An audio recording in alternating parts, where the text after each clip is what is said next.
Welcome to Purgatory. There are a couple of rules I want you guys to follow. First off, no cell phone use, so please place all your cell phones in the center. Secondly, no violence. Violence is not the answer. So why don't we start off with our introductions? Ivan the Third, start off with you. Hi everyone, my name is Ivan III. Just a little bit about me. I was the nationalistic ruler of Russia during the late 15th century and recreated Russia as a third Rome. I was the one who liberated Russia from the evil clutches of Mongol rule. Under my reign, there was the creation of the powerful central government ruled by the absolute monarch called the Tsar, which also was the head of the Roman Orthodox Church. You're not so great. I was known as Ivan the Terrible. By killing many boyars and nobles, I was able to increase the power of the Tsar. I also continued Russia's policy of expansion. How? Well, as a genius as I am, I sent pioneers known as Cossacks to settle in newly seized lands. This not only gave us new trading connections with Asia, but made us, Russia, very multicultural. Are you serious? Okay, so first of all, your name, Ivan the Terrible, makes you sound really mean. Not only that, but after you died, you left no heirs at all. That which caused the times of troubles. And during 1604 to 1613, boyars began to try to regain power, started fighting each other and whatnot. And Russia was being attacked by Sweden and Poland. But then finally, I, Michael Romanov, had to step in and save everybody.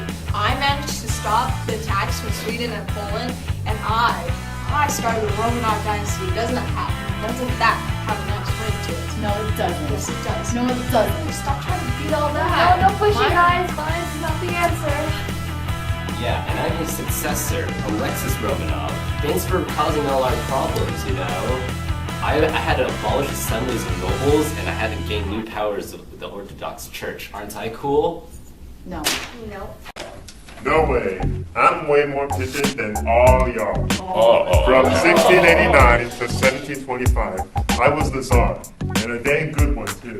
I created the first Russian Navy, developed bureaucratic departments, and moved the capital from Moscow to St. Petersburg. I also created a new secret police to prevent dissent. These were only the political changes, of course. For the economy, I did awesome things too. For example, I improved and expanded the metallurgy and mining industry and used serfs in manufacturing. Finally, socially, I gave some power to upper-class women, and I abolished the passing of the whip tradition. I took power from the elite men, though. I made them shave their beards and wear Western clothes because they look a lot cooler. And the men had to cut off their Mongol-type pigtails and sleeves. Carl, after you died, I was like a goddess to everybody. I incorporated Enlightenment ideas into our country and had strong centralizing policies. So that makes me the best ruler of all. Women? And I converted the nobility into a service aristocracy.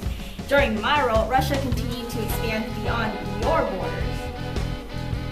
Okay, let's not forget how you were afraid of getting your head chopped off, and so you also cut off Western ideas. Not only that, you used the Pugachev rebellion just to boost your own power.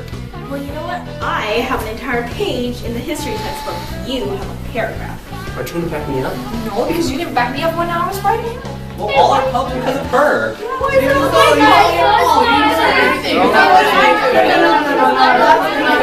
You get out of here. You get out of here. Wait. That'd be like, oh, I'm so tired, and that would give me anything. You know what? It's all your mom.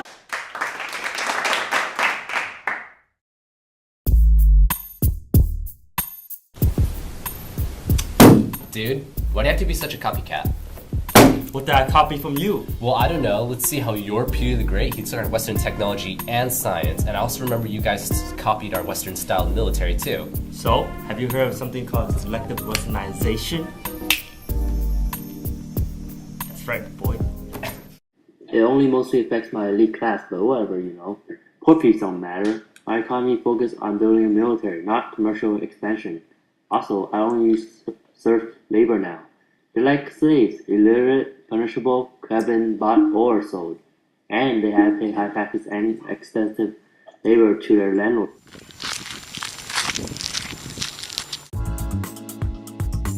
And you reject our political ideas. You chose to leave out our ideas of democracy just because you wanted to keep your autocratic state. The Tsars also didn't bring political ideas because they thought it would challenge their power and authority. I bet your economy went to hell as well. Actually, no. Between 1450 to 1750, I had enough moolah to support my own empire, man. I exported a bunch of fur to my good old neighbor Asia, and to you as well, Western Europe. Selling fur. Got fur. Got silk and iPods. Okay. I got my bling. Trade. Okay. Who wants the fur? I got. You want the fur? Here. Oh, thank you. Here's the fur. Yeah, here. Yeah. And I'll take that too. Spices. Ooh, Oh what my is God. this? Oh, and my population grew like a lot, so yeah. Except for the fact that your serfs are complete slackers because they didn't get paid enough. Plus, you're hecka lagging behind us when it comes to manufacturing. You guys are basically just farmers, and with your old farming methods and technology. That's so last 10 centuries ago. Hey, that was because under those Mongolian bullies, they limited trade and manufacturing. Look at the positive stuff we did. What important changes? What important changes?